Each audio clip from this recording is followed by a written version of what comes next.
In recent years, Israel's efforts to quash any form of critical opposition in America's media landscape have taken on a more alarming dimension. The country has now moved to silence any semblance of critical appraisal of its operations and narratives, especially concerning its military actions in Gaza.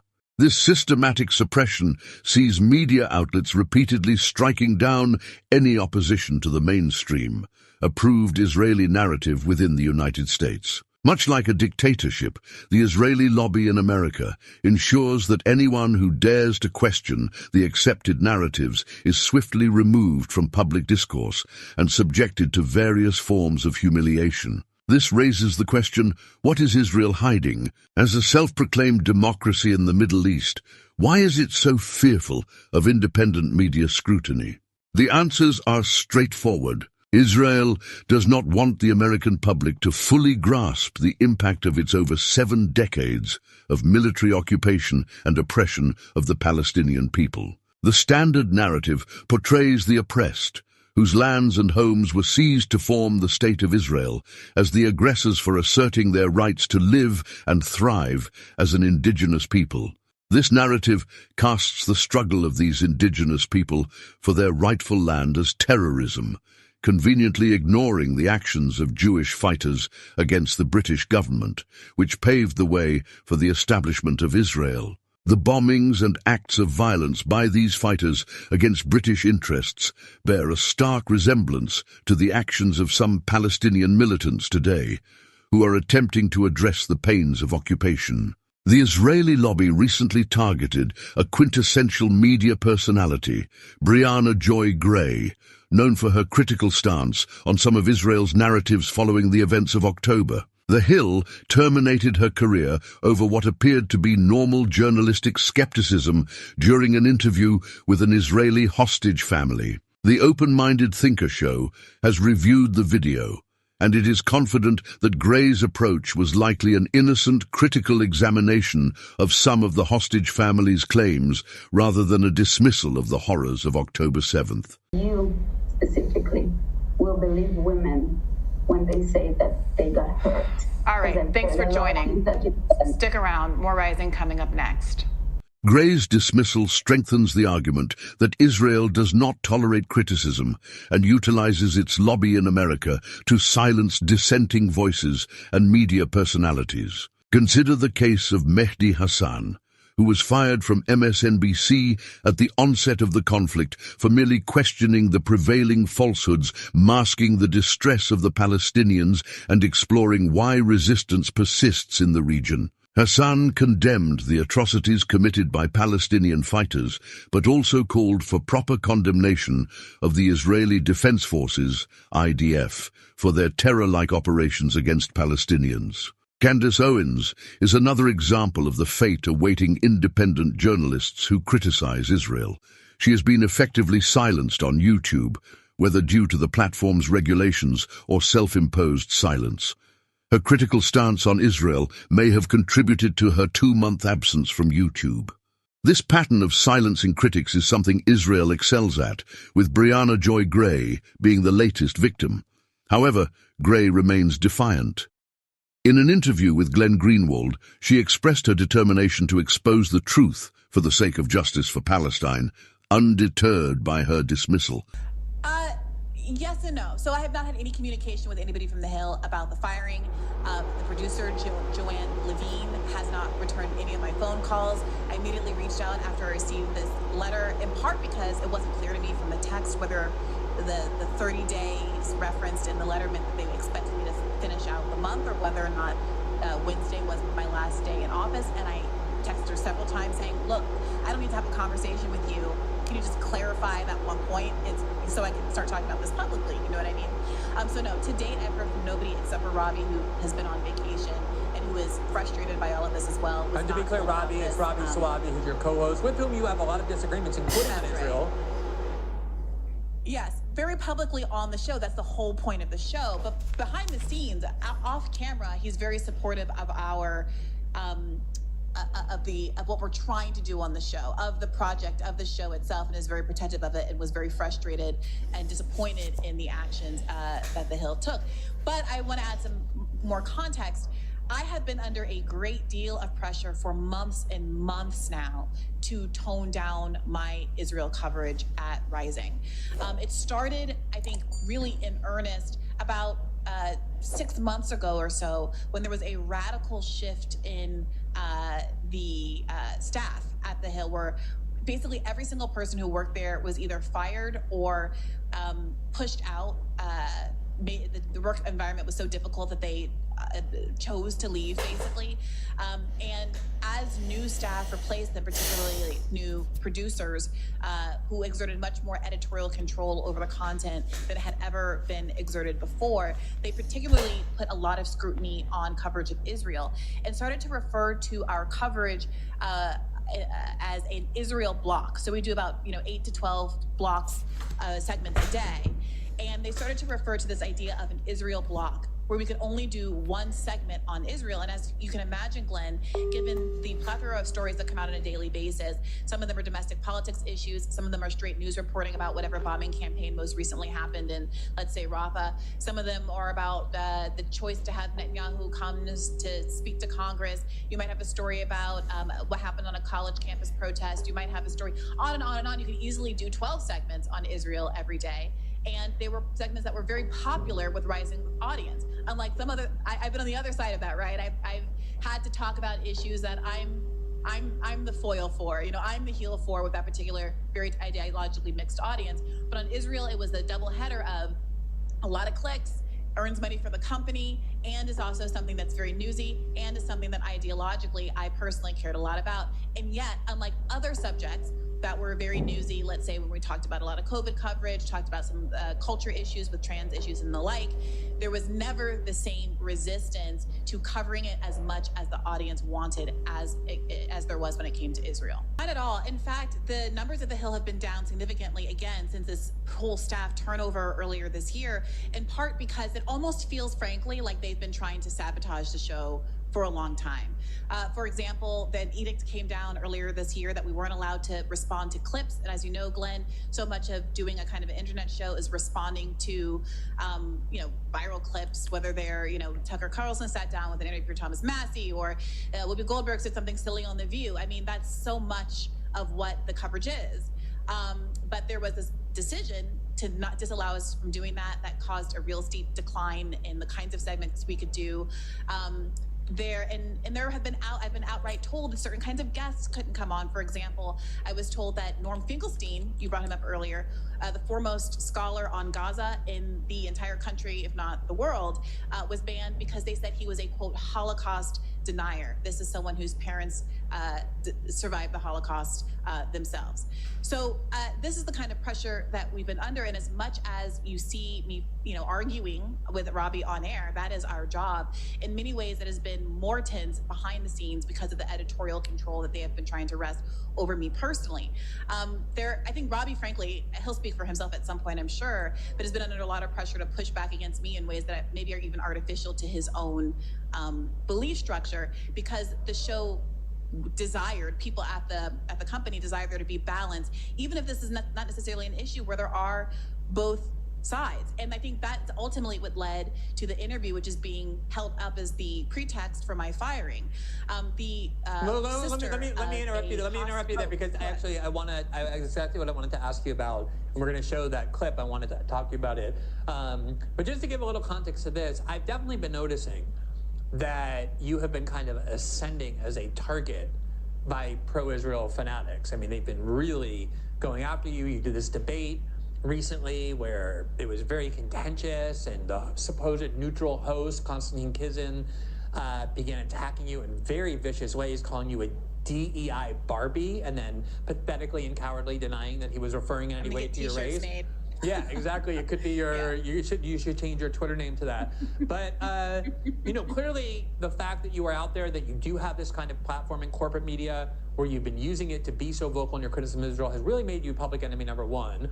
But as you say, that really escalated when this very short snippet of an interview that you conducted with, I believe she's the sister of a hostage in Gaza. Is that correct? She's the sister of a hostage in Gaza. That's and it was at the very end of the interview, so there was no context to it, but they tried to claim that you were essentially mocking and rolling your eyes at a rape victim. Let's show this video that caused so much disturbance.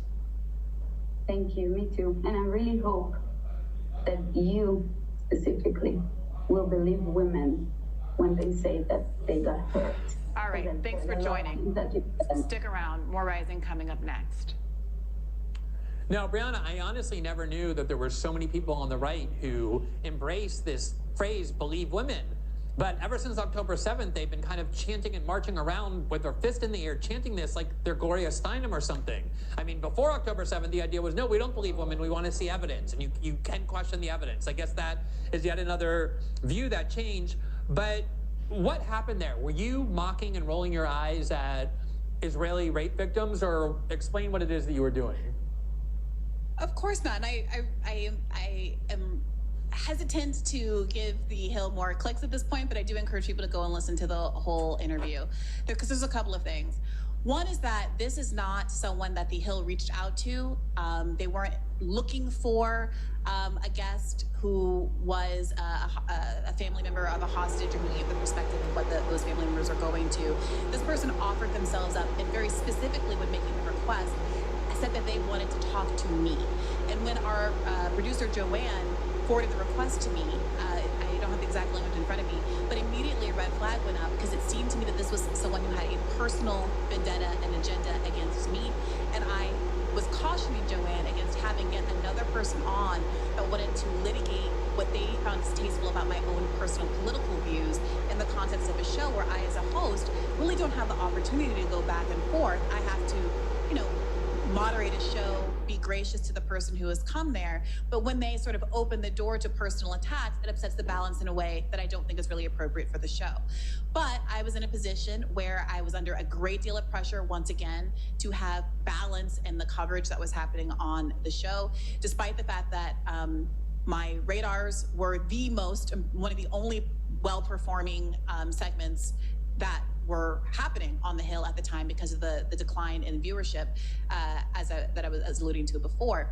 So throughout this interview, it was I think very fine. I think her perspective is valuable and necessary. We were talking about her sister, how hard it is for her to be separated from her. It was, a compelling story. But then she started to interject political claims into the narrative. She made an Islamophobic comment suggesting that there was going to be terrorism in Dearborn, Michigan, because I suppose it's the largest Arab American community, so we should be afraid of what might happen in Dearborn. She talked about the now well discredited mass rape hoax on October 7th, suggesting that the Zaka organization that perpetuated many of those claims was credible, and that if I only had listened to Zaka, that I would understand what had happened on October 7th, and that her sister could be under similar threats of violence. And certainly it could be the case that her sister could be under threats of sexual violence, but she forced me, frankly, to push back against discredited, false claims about events that did not happen on October 7th. And as I did that, she seemed to grow increasingly agitated. She would pivot between saying that she didn't want to talk about politics, and I said, okay, well, tell me about your sister. We'd love to hear about your sister. And then she would interject politics back into it. When I tried to ask her how she felt as the family of a hostage victim, about how Benjamin Netanyahu has been handling the return of the hostages, he has been protested, as you well know, in Israel for not prioritizing the return of the hostages, and instead saying that he wants to obliterate Hamas before thinking about agreeing to any of these ceasefire deals. She again pivoted away, said she's not a politician, doesn't know about politics. But then, of course, toward the end, increasingly tried to make it personal about me. I pushed back the little bit that you saw there at the end. And frankly, that eye roll and exasperation is more about the stupidity of my producer making the choice to have this guest on who very predictably was going to make it into a personal attack about me than about that woman herself. And I would point out that Hind Zig and another guest, Israeli guest, or I think she was actually an Iranian Zionist guest, have made have done the exact same thing when they've come on, and then clipped the episodes afterward to launch very personal media attacks against me with the swarm of bots that we now know from reporting over the past week is coming directly from the Israeli government. This deep sacrifice for the truth by Briahna Joy Gray led us to make some researches about her. Having lived among Arabs in Saudi Arabia, she shares a similar conviction with the idea behind the Open-Minded Thinker show. She believes that the only solution to the crisis in Palestine is truth and justice. Without these two ingredients, it would be impossible for both Israelis and Palestinians to lay down their arms and come to the negotiating table. For Palestinians to feel secure, the occupation must end, along with the persistent media campaign that has, since the establishment of Israel, portrayed Palestinians as the aggressors despite their military inferiority compared to the State of Israel. Ending the occupation must be accompanied by a shift in mindset among Israelis, recognizing that Palestinians have a right to their homeland. This includes acknowledging that Palestinians need peace, prosperity, and most importantly, respect for their rights to own and thrive in their land without undue interference from European settlers who have colonized their ancestral territory. Joy Gray's position aligns with scholarly views that draw parallels between Israel's violent occupation of Palestinian lands and France's 132-year colonization of Algeria, which concluded in 1962 after an 8-year war for independence. France displaced Algerians, confined them to inhospitable areas, and armed French settlers against them. Israel has pursued a similar strategy since the Nakba in 1948, when Zionist militias ethnically cleansed at least 750,000 Palestinians to establish Israel on the ruins of their homes and history. This historical context sheds light on why Israel might be so intent on silencing critical voices in the American media. By controlling the narrative, Israel can continue to justify its actions and maintain support from the American public and government. However, individuals like Briahna Joy Gray challenge this narrative, seeking to expose the realities of the occupation and advocate for justice for Palestinians. Her recent dismissal from the Hill is a stark example of the lengths to which pro-Israel lobbies will go to suppress dissent. It's a known. I know that I was playing with fire, but to me, there's no point in being at an outlet like the Hill unless you're willing to use it to say the things that you're not allowed to say. And I know that I was testing their boundaries. You know, as I've explained, it's been a head-to-head fight almost every single day for the past 6 months to get the coverage that you've seen on the screen. But to me, it was worth it. And it's worth it to expose how intolerant outlets like this really are. Because remember, the Hill really gets a lot of traction out of this idea that it's not really corporate media. It's an online show. It was, innovated by Crystal and Sagar, who have this amazing format of left and right and who are outside of the two-party dynamic, neither identifying as Democrats or Republicans, willing to challenge the political establishment and be very critical of it from both sides, both kind of outsider wings.